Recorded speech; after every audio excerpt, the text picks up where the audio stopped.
Hi, I'm Steve Guttenberg, and welcome to the Sarah O'Connell Talk Show. Welcome to the Sarah O'Connell Show. Steve Guttenberg, welcome to the Sarah O'Connell Show. How are you today? I'm doing great. How are you doing? And I'm so sorry to hear about your mom. Oh, thank you so much, sir. I really appreciate that. Yeah, thank you. I was sorry to hear about your arm. Last November, you tore the tendon. How's that doing now?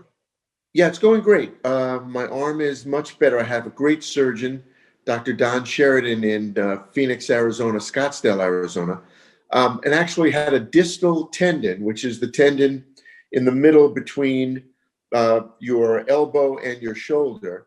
And that ripped off from the bone when I was exercising, but thank goodness, surgery, it was in November and I'm back, so it's good. It's fantastic. So I want to go back, obviously in the late 1970s and early 80s, you're in a lot of roles, film and TV and all that good stuff. One of your biggest roles was, of course, Police Academy. Can you tell me how you first heard about it and what excited you about the role? Well, Police Academy was actually a normal interview. My agent called me up and said, there's a great comedy, you should go in for it.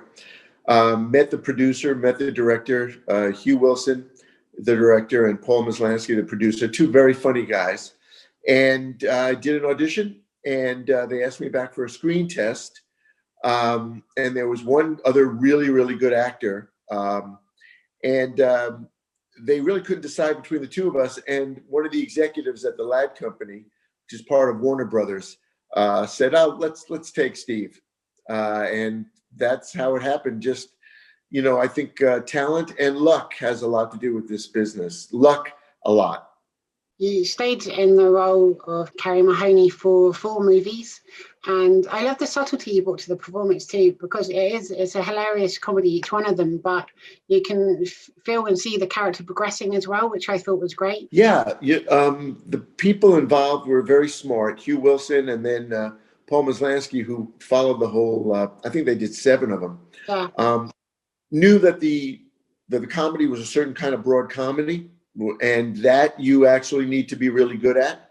I got very lucky with some good directors and, you know, great writers, and the pictures worked. I was very, very fortunate. Absolutely. If you looking back, is there a scene that jumps out to you that was a particular favorite to film? I imagine you had a lot of fun. You know, they're sort of like children. You love them all and you hate them all.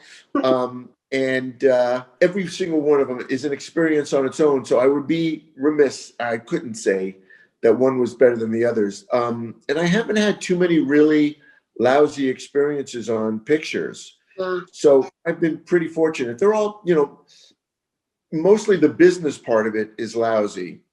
But the creative part, you're dealing with writers, directors, actors, art directors, cinematographers, composers, people who paint the sets. So it's actually that part of it is a pretty wonderful experience. I think that always shines through in your performances too. Obviously you've kept in touch with a lot of the cast ever since. Is there any chance now, all these years later, after 7 movies, a TV series, and maybe some animated stuff too, that you could potentially come back together for an 8th film? There's been lots of resurgences of classic movies, and I'd love to see it.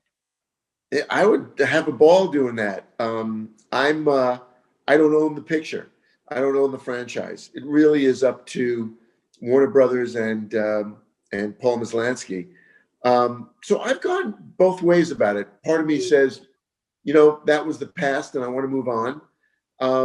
And then I think about working with all those people, which I actually worked with Michael and Marion and Leslie in a couple of sci-fi television movies called Lavalantula. I watched it today. It's amazing. Oh yeah, it was fun. They're 2 great pictures. Yeah. You know, giant spider movies. So, you know, you have to take a lot of it with a big grain of salt. But I really enjoy the people I worked with on Police Academy in all different ways. They are kind and friendly and smart and funny. So if they ever wanted to do another one, that would be fine with me.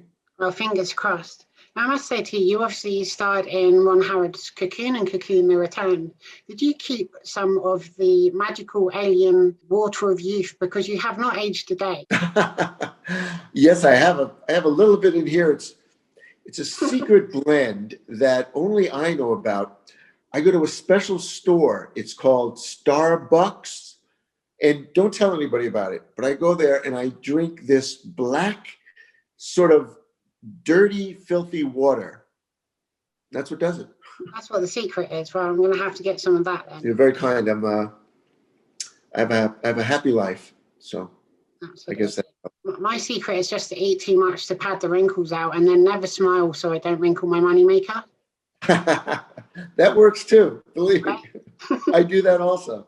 So you also starred, of course, in Short Circuit. Technology's moved on a lot nowadays, and CGI's used and stuff like that. But how many puppeteers did it take to move Johnny Five around in a scene? Oh, there were 3 or 4 of them. Yeah. And then they had a big crew because there would be different parts of number 5. There would be the head that is a detailed head, a body that does certain movements, arms, legs, that do certain movements. So they had a myriad of different puppets, but it was all done without CGI and extremely reliable and believable. Those are special effects. Yeah. And what we do now is visual effects, which is, easily done, not easily done, of course, but done on a computer. So I was fortunate to work on one of the last pictures that had all special effects. And in 1987, you starred in Three Men and a Baby, which went on to be the year's biggest hit. Did you have any idea at the time when you were reading the script or working on it that it was something so special? What do you think attributed to that? I did realize it was going to be a big hit because I was aware of the picture that was originally done in France with Colleen Serrault directing. Right. And it was a huge hit overseas. So, I heard about the picture and then they came to me and I had to fight for the part. I wasn't just offered it. But I knew that with Tom and Ted, they were at their height of, no one was bigger than Tom with Magnum, and yeah. Ted had Cheers and I had Police Academy and Cocoon. So, it was a perfect trio in all kinds of ways. And we all were great together. And the script worked. So, and Disney, and you had, Robert Cord producing, was a smart producer, and Jeff Katzenberg heading the studio with Michael Eisner. So it was sort of a recipe for success. I didn't know the numbers. I didn't know it was going to be the #1 movie of the year, but I had a feeling it was going to do really well. Yeah, it was huge. I remember at the time. And of course, you went on to do Three Men and a Little Lady, which was partially filmed in the UK as well, which was a great novelty for me because I was about 10 or 11, I think, when it came out. So I was like, oh my God, all these huge stars are in the UK. Recently, you reunited with Ted and Tom Selleck for an LA Regional Food Bank charity event. There were rumors years ago there could be a 3rd movie. Is there still a chance of that? Are there still any discussions, or is it sort of similar to Police Academy? Show business, there's no shelf life. Yeah. At any time, Disney could choose to make a picture with Tom, Ted, and I, and I'm sure that it would work. So, you have to hope that they do, because I really like working with those 2 guys. They're very, very funny.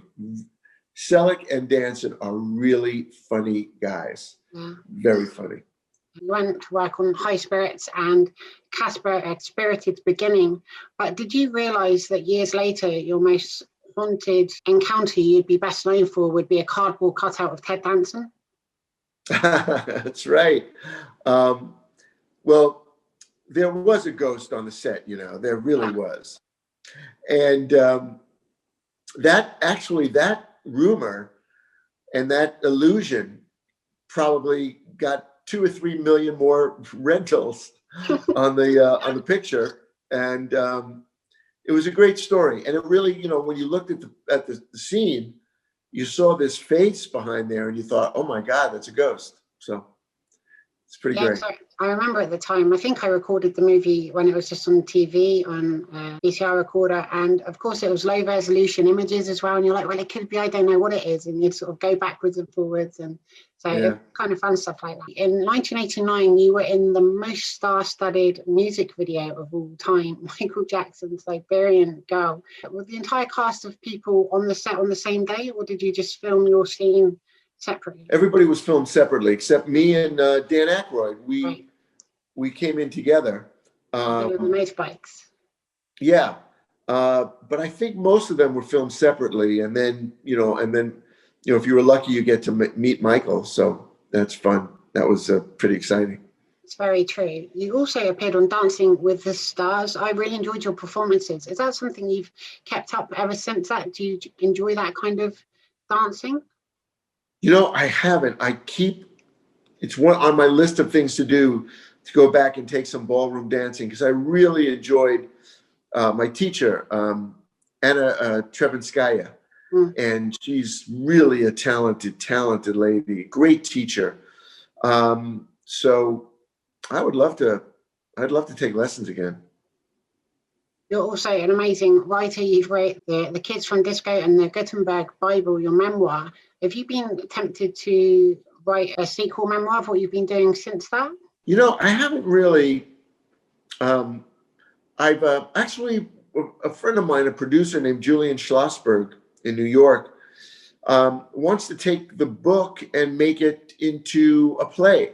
Oh, wow. So I've written a couple of drafts of that, and maybe we'll get it mounted when the vaccine's gone. Well, let's hope so. Now, you mentioned earlier Lavalantula, the spectacular movie and its sequel, and you also appeared in Sharknado 4 as the same character. How did it come about that you'd reunite with those Police Academy cast members? Well, I didn't do this when I was younger, but now if I can get some of my friends on a picture, I'll do it. So I just asked the producers, wouldn't it be a great idea to have some of the Police Academy people on, and then also Tyrone Power Jr. and Tony Welch from Cocoon. That might be just fun for the audience, a little Easter egg. So I love that. And you went on then to star in the critically acclaimed Lez Bomb, which was a really fun movie. Oh yeah, that was great. Yeah. Really terrific cast, great direction. Everything was terrific on that movie. Yeah, I liked it a lot. I was delighted to see you appear in the Goldbergs as Dr. Katman. Is there any chance you might be returning in the future? Will there be more episodes of that you're in? And also, was it fun to return to the 1980s? I don't know. It's really up to them. Goldbergs is a talented group. And you know what? I didn't feel a thing for the 80s when I was on the set. Really? No, nothing. Nothing came back. I think if I listen to certain music or if I see certain photographs, but strangely enough, when I was on the set, it was just a movie set, television set, which is brilliantly done. It just didn't move me much. Fair enough. And to many, you kind of were the 1980s anyway, so you were the embodiment of that. Well, I hope I'm 2021 too. Oh no, you are. I mean, I've loved you. 40 years now, is it? You've been an actor. My career is 45 years. It's incredible. A long time. Yeah, and you've done such rich and varied stuff, and I love that about you. And I always look forward to your projects as well. You've worked on so many productions. Do you ever keep any souvenirs or costumes or anything like that from any of the pieces you've worked on? I do. I have a whole storage facility full of all my costumes, posters, dolls. I've got tons of stuff. And one of these days, I'm going to figure out what to do with it.